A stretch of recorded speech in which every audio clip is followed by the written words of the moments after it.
The artificial gravity on Nexus Station fluctuated again, causing Talia to steady herself against the grimy wall of the maintenance corridor.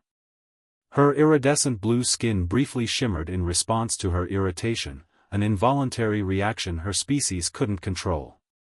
6 cycles since the hegemony had destroyed her homeworld, and here she was, an Astrian refugee scrubbing waste conduits on a human-run space station orbiting Jupiter. "Hey, Blue!" The harsh voice of her supervisor, Foreman Greaves, echoed down the corridor. "Section G7 is backing up again. Get it cleared before end of shift or it comes out of your rations." Talia's luminescent eyes narrowed, but she kept her 4-fingered hands steady as she gathered her tools. "Yes, sir," she replied, the translator at her throat converting her native clicks and whistles into standard English. As the last surviving member of her family, Talia had learned to swallow her pride. The humans who'd granted her asylum had also relegated her to the lowest rung of their social hierarchy. She was alive, which was more than she could say for the 8 billion other Astrians who had perished, and the hegemony armada reduced her world to molten slag. The station's warning klaxons suddenly blared to life, startling her. Emergency lights pulsed a harsh red along the corridor. "Attention all personnel," the station AI announced, its synthesized voice unnervingly calm. "Unidentified vessels have breached the defense perimeter. This is not a drill. All non-security personnel report to designated shelter areas immediately." Talia froze. The last time she'd heard alarms like these, she'd been watching her homeworld burn from an evacuation ship. Her maintenance access card wouldn't open the main shelter areas, another oversight in the station's refugee protocols. The distant boom of an explosion rocked the station.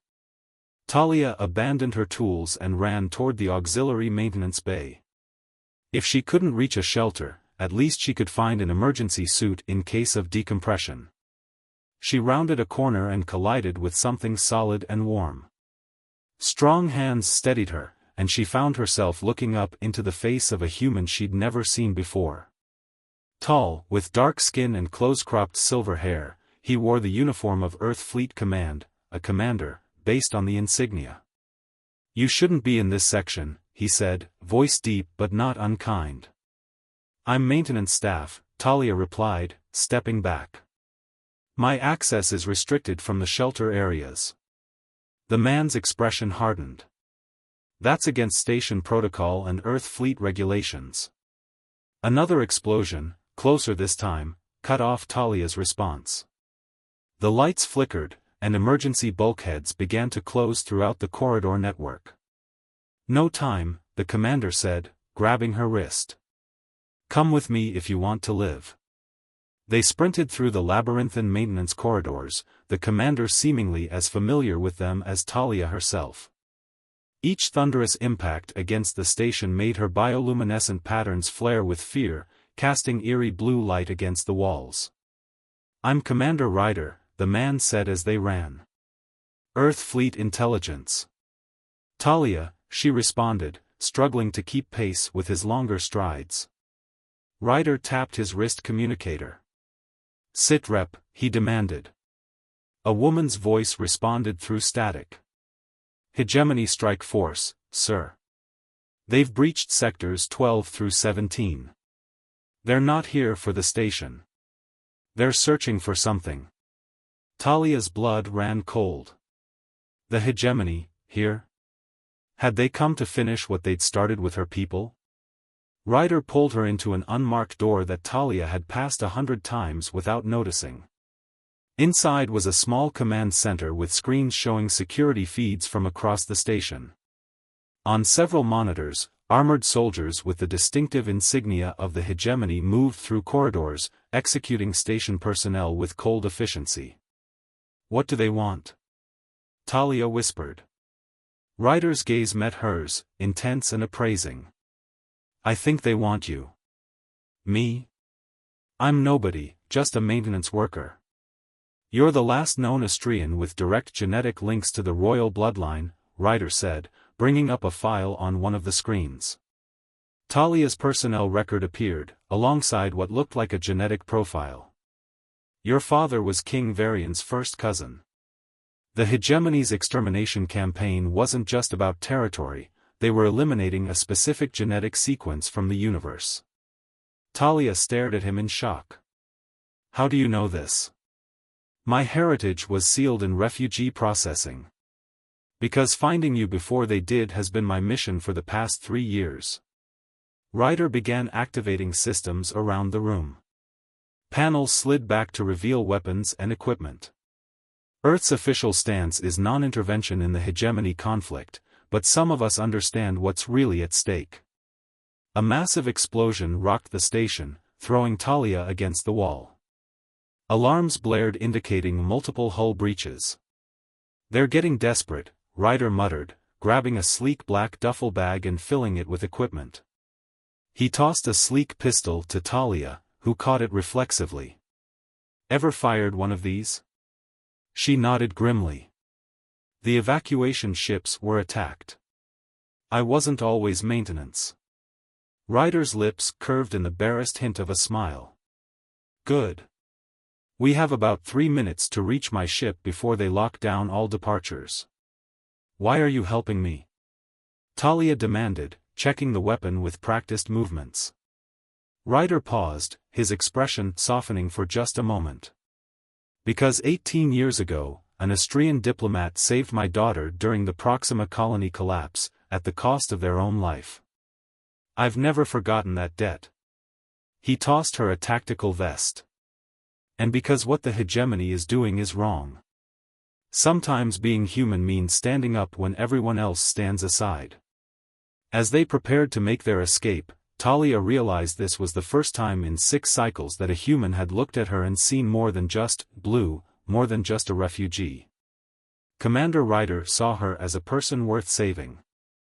The station shuddered again under another barrage. Talia secured the vest and met Ryder's gaze with newfound determination. Let's move, she said. They stepped out into the chaos of a dying space station, an unlikely pair united against a common enemy. Neither of them could know that this moment would forge a bond stronger than blood, a bond that would ultimately change the fate of 2 species forever. Ryder's ship wasn't what Talia had expected.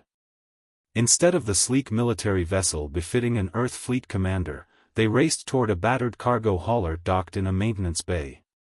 That's your ship? Talia asked, ducking as sparks rained down from damaged ceiling panels. Best kind of ship, the kind nobody looks at twice, Ryder replied, shooting a quick glance behind them. The station shuddered again as another explosion ripped through a nearby section.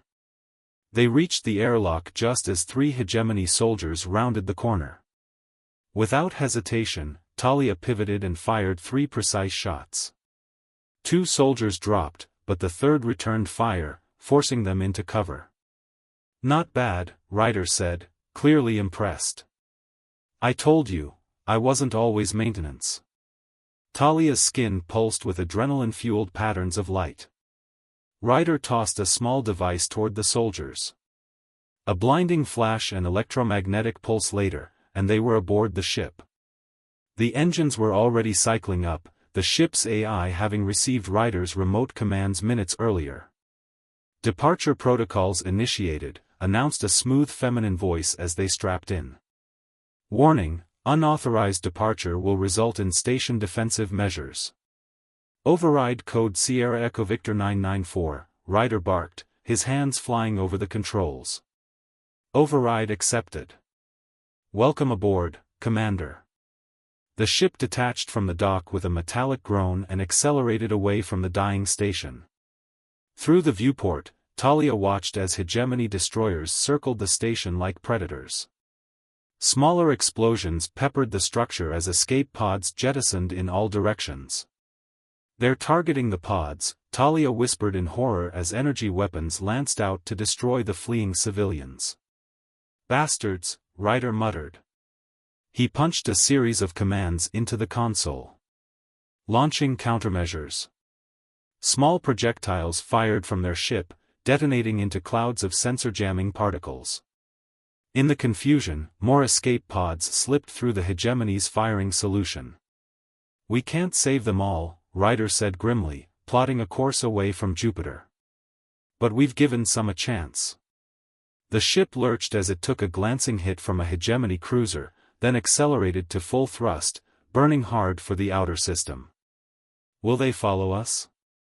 Talia asked, gripping her harness as the G-forces built. "Count on it." Ryder's face was illuminated by the blue glow of the instrument panel. "But this old girl has a few tricks they won't expect." Once they'd cleared Jupiter's orbital lanes, Ryder activated a sequence that made the ship shudder alarmingly. For a terrifying moment, the engines cut out entirely. Then the vessel seemed to fade, its power signature diminishing to almost nothing. "Silent running," he explained. "We look like space debris now. As long as they don't get a visual, we should be fine." Only then did Talia begin to process what had happened. Her home, such as it had been, was gone again. She was alone with a human she barely knew, fleeing forces that had already destroyed her entire civilization. "Why me?" she finally asked. "You said something about genetic sequences. What makes my bloodline so important that they'd destroy an entire planet to eliminate it?" Ryder's expression darkened. He reached into his jacket and pulled out a small data crystal, inserting it into the ship's computer. A three-dimensional model of a DNA strand appeared, sections highlighted in pulsing red. "Your people evolved with something the hegemony calls the ascension gene," he explained. "It's dormant in most Astrians, but active in the royal bloodline. From what we've pieced together, it allows for a specific type of neural evolution, a way of thinking that could someday surpass artificial intelligence." Talia stared at the model. That's just a legend. Stories we told children about our ancient kings and queens who could speak to stars. Legends often have truth at their core," Ryder countered. "The hegemony is built on control, specifically, control through their quantum AI network. Your bloodline represents a biological threat to that control. A way of thinking their machines can't predict or counter." The implications slowly dawned on Talia. "So they destroyed my world, killed billions, because they feared what we might become? Power structures will commit any atrocity to maintain their position," Ryder said, his voice heavy with experienced bitterness. "Earth's governments know this but have chosen appeasement over confrontation. The hegemony's technology is too valuable to risk war." Talia's skin flickered with patterns of rage and grief. "And yet here you are, committing treason to help me. Why risk everything?"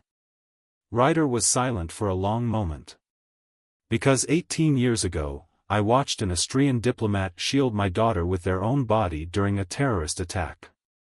The Austrian died. My daughter lived." His voice grew quiet. "Their skin flickered just like yours does now, right before the end. Mars' colony sprawled across Valles Marineris like a metallic serpent, its habitation domes glinting in the pale sunlight. Ryder's ship, now identifying as a registered supply hauler thanks to his impressive array of forged credentials, docked at the commercial port without incident. "Keep your hood up," Ryder instructed as they prepared to disembark. "There are facial recognition systems everywhere, but they're calibrated for human features. Your eyes would trigger alerts immediately." Talia adjusted the rough fabric of her cloak, ensuring it shadowed her luminescent features. 6 cycles of living among humans had taught her how to make herself less conspicuous, though true invisibility was impossible for an Austrian. "Where are we meeting your contact?" she asked. "Old Mining District, Sector 7. Engineering specialist named Hoshi. She's former Earth fleet, served with me before she disagreed with command priorities." Ryder checked his sidearm discreetly. "She's been monitoring hegemony communications. If anyone knows what they're planning next, it's her." They moved through the crowded docking area, Ryder walking with the confident stride of someone who belonged, Talia trailing slightly behind as if she were his assistant. Most barely glanced at them, Mars' colony had enough off-world traffic that another human and his hooded companion weren't worth noting. The transition from the wealthy central districts to the struggling outer sectors was abrupt. Shining steel and glass gave way to prefabricated shelters and jury-rigged infrastructure. The air smelled of machine oil and recycler chemicals, and the ambient noise level rose as cooling systems worked overtime against the Martian day's heat. "This way," Ryder murmured, guiding her down a narrow side passage between manufacturing units.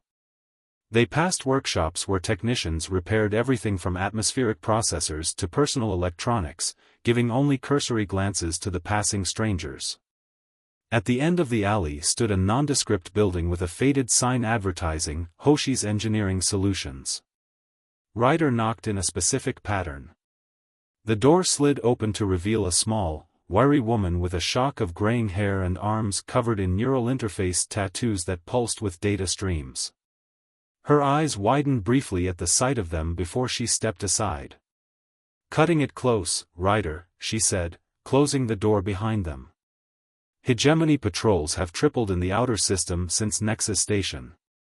They're saying it was a terrorist attack." "Of course they are," Ryder replied grimly. Hoshi's gaze shifted to Talia. "This her?" "This is Talia. Last of the Astrian royal line." Talia lowered her hood, her skin's natural bioluminescence casting soft blue patterns across the dimly lit workshop. "I'm hardly royal," she corrected. "Just a distant relation." "Close enough for them to want you dead," Hoshi observed bluntly. She gestured for them to follow her through a hidden door at the back of the shop, leading to a surprisingly sophisticated command center filled with monitoring equipment and holographic displays. "Most of this is illegal," Hoshi explained, noticing Talia's surprise. "Earth fleet would love to shut me down, but they'd have to admit they're monitoring the same channels." She activated a secured terminal, bringing up intercepts of hegemony communications. "They've put a bounty on both your heads. 5 million credits for the Astrian, alive only. 3 million for you, Ryder, dead or alive." "Charming," Ryder muttered. "There's more," Hoshi continued, calling up a star chart. "They're mobilizing a significant fleet to these coordinates." She highlighted a distant sector near the edge of charted space. Ryder frowned. "There's nothing out there." "That's what everyone is supposed to think," Hoshi replied. "But my deep space monitoring has picked up unusual energy signatures from that sector for years. Massive power expenditures, quantum fluctuations consistent with large-scale AI operations. A hidden hegemony facility," Ryder concluded. "Not just any facility." Hoshi pulled up a series of data patterns. These energy signatures matched theoretical models for consciousness transfer technology. Talia stepped closer to the display, her skin pulsing with confusion. "What does that mean?" "It means," Ryder said slowly, "they're not just building better AI. They're trying to upload consciousness, to transfer minds from biological bodies into their network." Hoshi nodded. "And based on these biological markers in their secure transmissions, they're specifically interested in Astrian neural patterns." The implication hit Talia like a physical blow. "They didn't want to just kill us, they wanted to harvest us. To study how our minds work. The ascension gene," Ryder said quietly. "They want to understand it, replicate it, control it." Talia's stomach turned. "And I'm the last viable specimen." "Which explains why they want you alive," Hoshi confirmed. She turned to Ryder. "You need to get to that facility, find proof of what they're doing. Something Earth can't ignore." "We'll need a faster ship," Ryder replied. "And weapons. The hauler won't cut it for where we're going." Hoshi's lips curved in a mischievous smile. "I might have just the thing. Old Earth Fleet scout vessel, officially decommissioned but actually, repurposed. Full stealth capabilities, advanced defensive systems, and enough firepower to make a statement without starting a war." "How did you get your hands on that?" Ryder asked, impressed. Let's just say I had help from others who share our concerns about the hegemony. She glanced at a chronometer on the wall. You should rest tonight. The ship will be ready at 0600. As Hoshi showed them to sparse but clean quarters, Talia felt the weight of what they'd learned settling over her. Not just genocide, but something potentially worse, the harvesting of her people's consciousness, the exploitation of what made them unique. Later, unable to sleep, she found Ryder in the small common area, studying star charts on a portable display. You knew, didn't you? She asked quietly. About the consciousness transfer. That's why you've been hunting for evidence. Ryder looked up, his eyes shadowed with fatigue. I suspected. There were rumors, reports from deep-cover operatives who disappeared shortly after filing them. He set aside the display. 6 years ago, I commanded a recon mission to investigate unusual activity in a supposedly abandoned hegemony research station. What we found. He paused, his expression haunted. There were stasis chambers containing Astrians, still alive but connected to machines that were systematically mapping their neural pathways. Talia sank into a chair opposite him, her skin flickering with horror. How many? Dozens. We tried to free them, but the hegemony security response was immediate and overwhelming. I lost half my team getting the survivors out. His hands clenched involuntarily. By the time we reached Earth space, Earth Fleet Command ordered us to surrender the survivors for diplomatic reasons. They were handed back to the hegemony as stolen property. That's when you went rogue, Talia realized. Ryder nodded.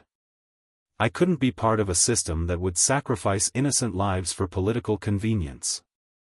So I disappeared, started building a network of like-minded operatives. Been working to expose the truth ever since. And now I'm your evidence, Talia said bitterly. No. Ryder's response was immediate and forceful. You're not evidence or a specimen or a refugee. You're a person who deserves justice. Your people deserve justice. The conviction in his voice startled her. For a moment, neither spoke, the silence heavy with unspoken emotions. What if we fail? Talia finally asked. What if we get to this facility and can't find proof, or can't get it back to Earth? Ryder's expression softened unexpectedly. Then at least we tried. Better to die fighting for something than live accepting everything. He hesitated, then added, my daughter would have been about your age now. What happened to her? Talia asked gently. The Astrian diplomat saved her from the initial attack, but her injuries were severe.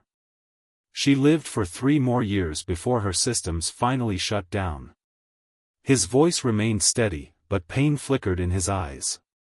Before she died, she made me promise to help the Astrian people someday, to repay the life debt. Talia's bioluminescence shifted to gentle waves of blue and gold, the Astrian expression of deep empathy. You've more than honored that promise.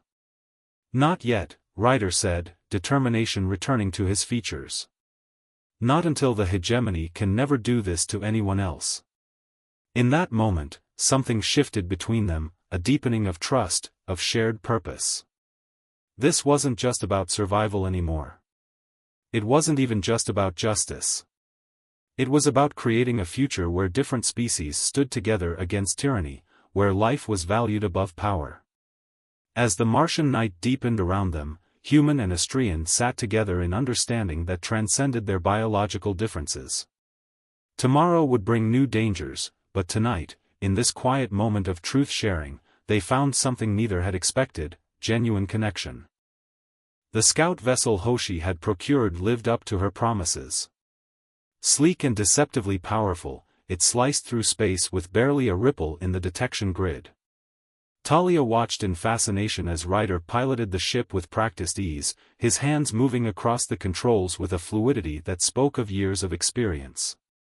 We're approaching the outer detection perimeter, he announced after 3 days of travel. From here on, we go dark. The ship's systems powered down to minimal life support, lights dimming to emergency levels. Only the essential navigation and stealth systems remained active, their power signatures masked by advanced suppression technology. "How close can we get?"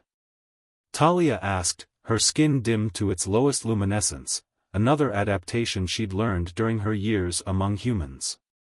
"Close enough," Ryder replied, adjusting their trajectory with minute bursts from the maneuvering thrusters. "The facility is built into an asteroid in a dense field. Perfect cover for approach, but tricky to navigate." The main viewscreen showed the asteroid field ahead, a chaotic swarm of rocks ranging from car-sized to small moon dimensions. Among them, nearly indistinguishable from the surrounding formations, was their target, a massive asteroid with subtle artificial modifications visible only under enhanced imaging. "There," Ryder pointed. "External sensors show multiple hangar bays, defense arrays, and communication hubs. This isn't just a research station, it's a full military installation." Talia studied the readouts, her expression grim. "How do we get in?" "We don't, not directly." Ryder pulled up schematics that Hoshi had somehow obtained. "These installations typically have maintenance access points for external repairs. Small craft or EVA teams only." "That's our way in?" "It's our only option," Ryder confirmed. "We'll take the shuttle pod, dock at this maintenance airlock, and bypass their security from inside." The plan was dangerous, borderline suicidal, but neither of them voiced what they both knew. There were no safe alternatives.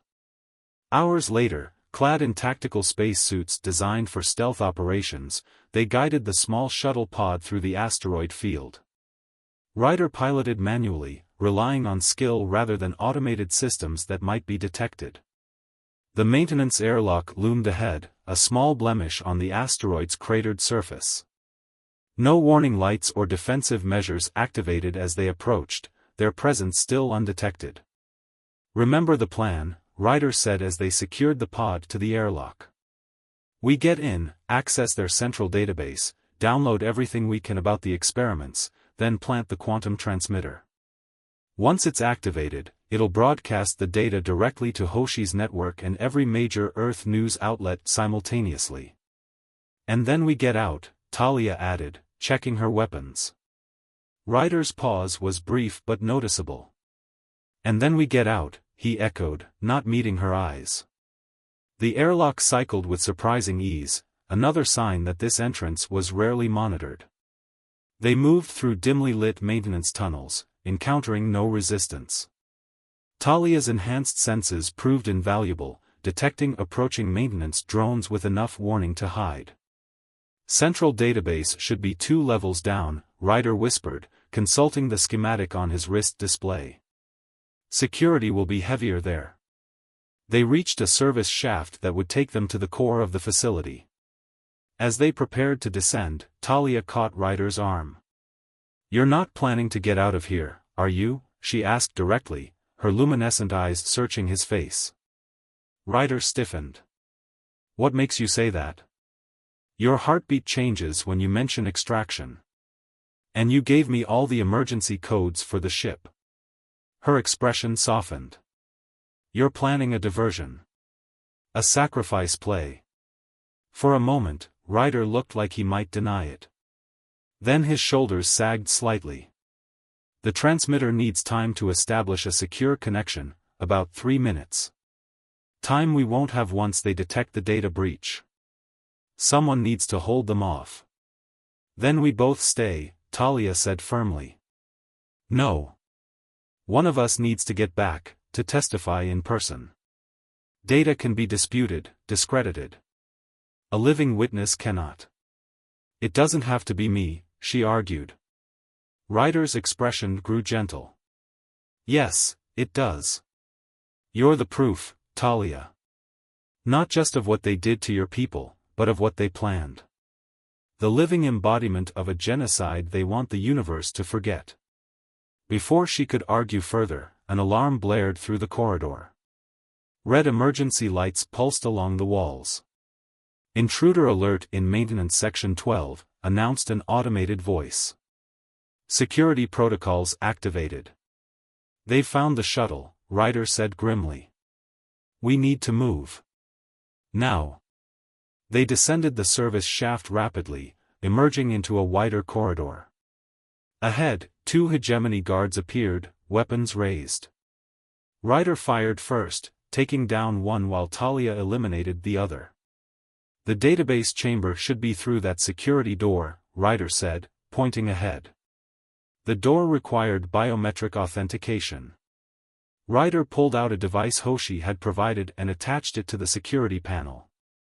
After 10 seconds, the door slid open.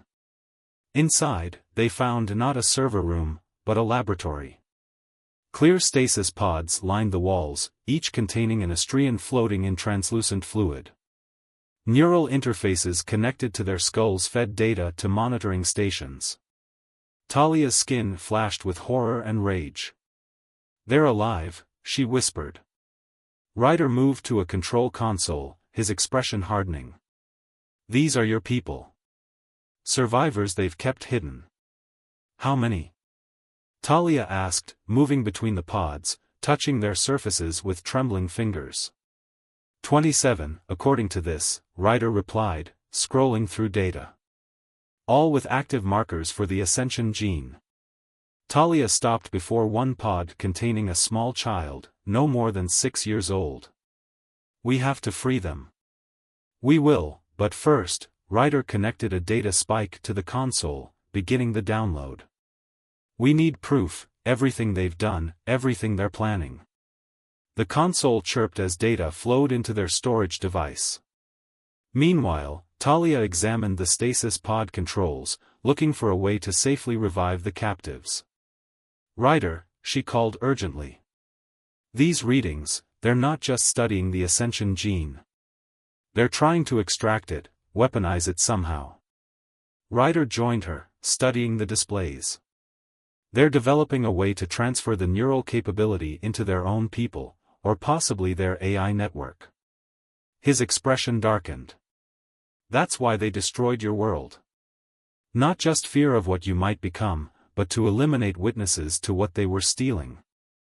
The data spike completed its download with a soft chime. Ryder removed it and set up the quantum transmitter in its place. 3 minutes, he reminded her. Once I activate this, we have 3 minutes before the data broadcasts. Heavy footsteps echoed from the corridor outside. Security forces responding to the alert. Take this, Ryder pressed the data spike into Talia's hand. Secondary evidence if the transmitter fails. Get to the emergency escape pods on level 4. They'll launch automatically toward Mars colony. What about the survivors? Talia protested. The transmission includes their location and life signs. Earth fleet won't be able to ignore this, they'll have to mount a rescue operation. He gripped her shoulders. You need to live, Talia. To testify. To make sure no one forgets again. The doors at the far end of the laboratory burst open. Hegemony soldiers poured in, weapons raised. Go! Ryder shouted, pushing Talia toward a side exit while drawing his weapon. I'll hold them off.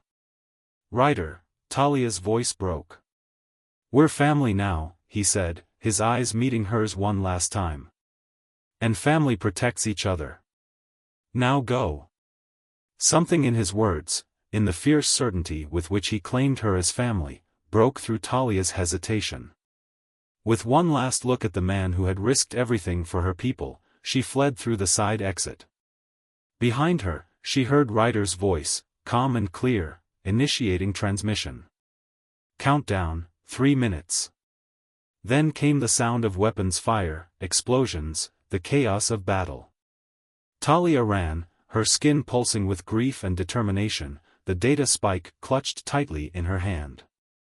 Not just data now, but a legacy. Ryder's legacy. The path to the escape pods was surprisingly clear. Hegemony forces had converged on the laboratory, drawn by Ryder's determined last stand. Talia reached the pod bay, secured herself inside one of the small vessels, and initiated launch sequence. As the pod blasted away from the asteroid, Talia watched through the viewport as a section of the facility erupted in flame. The quantum transmitter had done its work, the evidence was broadcasting across the system.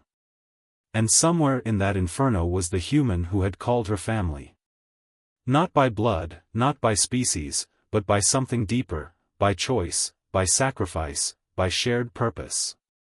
As the escape pod accelerated toward Mars' colony, Talia made a silent vow. Ryder's sacrifice would not be in vain. His mission would become hers. His fight would continue through her. And the meaning of family, that precious concept he had given her in his final moments, would guide her path forward into an uncertain future. 3 months after Ryder's sacrifice, Talia stood before the Earth Coalition Council, her blue skin luminescent under the chamber's bright lights. No hood concealed her alien features now. She stood proudly, a living testament to a people the hegemony had tried to erase. The evidence is irrefutable, she concluded, her translator converting her words into flawless standard.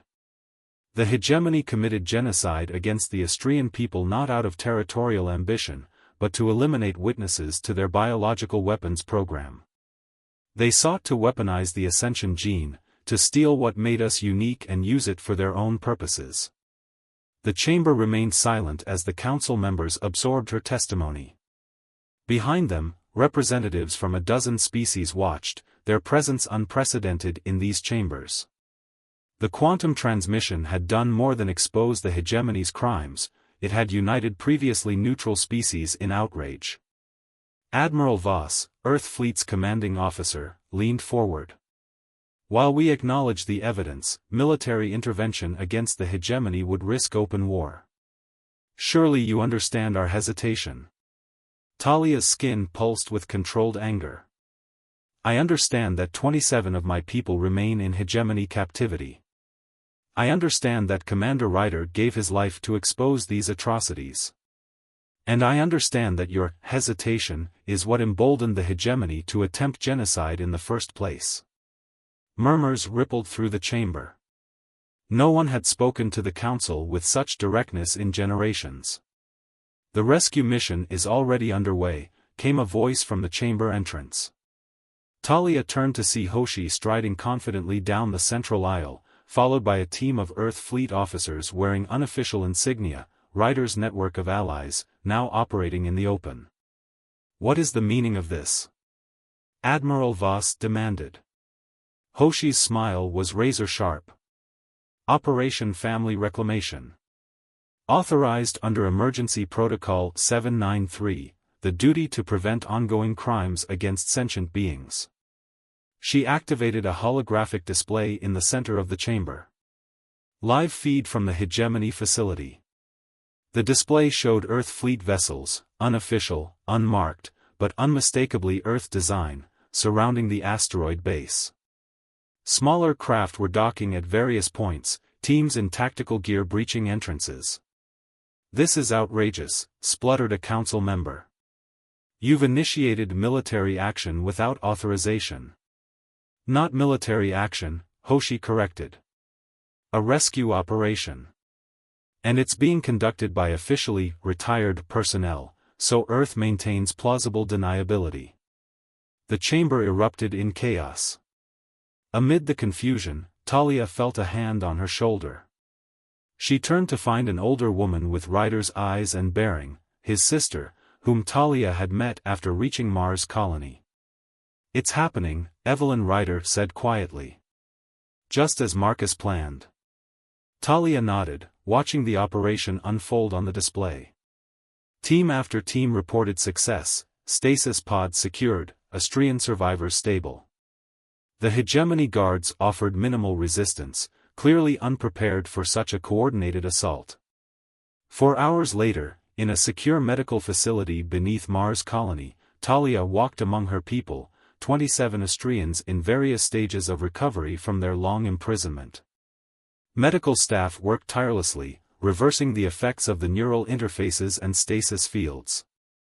The child Talia had seen, a girl named Sarai, sat quietly on an examination table, her skin glowing with subdued patterns. She had been the youngest survivor of the evacuation ships, just an infant when the hegemony destroyed their world. "You're like me," Sarai said, her translator rendering the words in a child's wondering tone. "Yes," Talia replied, gently taking the girl's four-fingered hand. "We're the same. Are we safe now?" Talia hesitated. The truth was complex, the hegemony had retreated but not surrendered. The Earth coalition wavered between action and appeasement. The future remained uncertain. "We're safer than we were," she answered carefully. "And not alone anymore." Evelyn joined them, bringing nutrient supplements designed for Astrian physiology. "The Coalition Council is still debating their official response," she reported, "but public opinion has shifted dramatically. The hegemony's trading rights are being suspended across 3 sectors." "It's a start," Talia acknowledged. "Marcus would be proud," Evelyn said softly. "Not just of what you've accomplished, but of who you've become." Talia's skin rippled with emotion at the mention of Ryder. "I still don't understand why he called me family. In those final moments, why that word?" Evelyn's expression softened. "In our family, blood has never been the determining factor. My brother and I were adopted ourselves, orphans from the Atlantic resource wars. Our parents taught us that family is who you choose, who you fight for, who you sacrifice for." She looked around at the recovering Astrians. "And now you're all family. Not just to me, but to everyone who fought for this day." The word settled into Talia's consciousness with new meaning. Family, not as a biological connection, but as a chosen bond. A commitment to stand together against darkness. 1 week later, the Earth Coalition formally recognized the rescued Astrians as a sovereign refugee nation, granting them protected status and territory on Mars to establish a colony. It wasn't their homeworld, but it was a beginning. Standing on a hill overlooking the construction of the first Astrian settlement on Mars, Talia watched as her people worked alongside humans and other allies. The dome framework was rising quickly, designed to accommodate Astrian biological needs while providing protection from the Martian environment. Hoshi approached, carrying a small metal container. "Thought you should have this," she said, handing it to Talia. Inside was Ryder's Earth Fleet insignia, salvaged from his personal effects. Simple, unadorned silver, a symbol of the oath he had taken and ultimately fulfilled at the cost of his life. "The official narrative is that he died a rogue officer," Hoshi said, "but those of us who knew him understand the truth. He saw beyond species, beyond politics, to what really matters." Talia closed her fingers around the insignia. "Family," she said quietly. "Exactly." Hoshi's expression was solemn but hopeful. "His network continues to grow. More officers, diplomats, scientists, people committed to preventing another genocide, another cover-up. They're calling themselves Ryder's family now." A small smile touched Talia's lips. "He would have hated that." "Completely," Hoshi agreed with a chuckle. "He was never one for recognition." Below them, Sarai was helping plant the first garden in Martian soil, specially engineered crops that would thrive in the dome's environment. Other children, both Astrian and human, worked alongside her, their laughter carrying up the hillside. "The hegemony is still out there," Talia said, her expression growing serious. "They'll try again. If not against us, then against some other species that threatens their control." "Yes," Hoshi acknowledged. "But they'll face something they didn't expect." "What's that?" "A family." Hoshi gestured to the growing settlement. "Not just Astrians, not just humans, but something new. Something they can't categorize or control." In the fading light of the Martian sunset, Talia felt a strange peace settle over her. She had lost one home, lost her biological family, lost so much, but found something perhaps more precious. A chosen family. A shared purpose. A future built not on the ashes of the past, but on the promise of what different species could accomplish together. She thought of Ryder's final words, "We're family now. And family protects each other." In the 6 years since the destruction of her world, Talia had been many things: refugee, survivor, witness. Now she had a new identity, one that transcended species or origin or blood. Family. As night fell over the red planet, the first lights of the new Astrian settlement shone like stars against the darkness, a constellation of hope in a universe that had tried to extinguish them. And among those lights moved beings of different worlds, united by a simple, powerful truth, that family was not defined by genetics or appearance or origin, but by the choice to stand together against the darkness. Ryder had given his life to teach her that. Now she would spend hers ensuring his legacy lived on, in every Astrian child who grew up free, in every alliance between different species, in every act of courage against tyranny. The insignia in her hand caught the last rays of sunlight. Talia placed it in a small pocket near her heart, where it would remain, a reminder of the human who had changed an alien girl's world forever by calling her family.